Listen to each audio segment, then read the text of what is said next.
How to fix slow download speed on Telegram. Hello, everybody.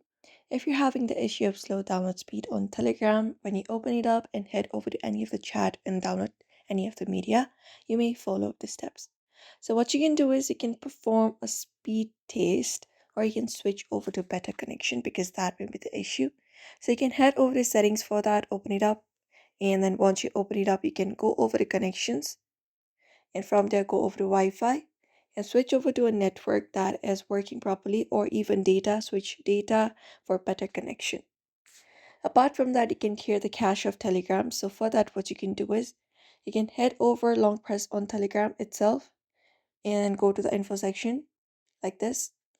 And once you are there, you may just scroll down from the given options and look out for the option called storage, tap on it.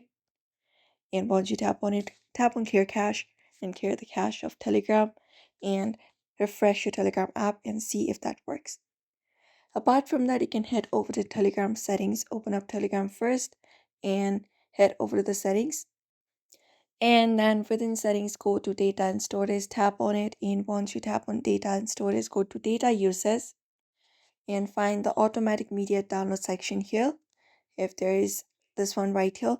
And what you're going to do is you can just consider adjusting the settings to optimize downloads based on your preferences and data plan. So if you're using mobile data, if you would like automatic media download to be available, you can just go and turn this option off on. If you want it on Wi-Fi, you can turn this option on Wi-Fi. And when roaming, you can turn that option on. You can even look out for other settings available to change your download settings. Apart from that, you can also consider using Telegram Premium. Telegram Premium users often experience faster download speeds as a benefit of the subscription. So if you prefer frequently downloading large files, premium version of Telegram might be worth considering. Apart from that, you can also restart your device. Try restarting your device. Long press on power button for that and restart, which should often resolve temporary software glitches and ensure you're also using the latest version of Telegram. So that is it. You may follow up this method if you would like to fix download speed on Telegram for now. So I hope this video was helpful. Give it a thumbs up and subscribe for more tips and tutorials.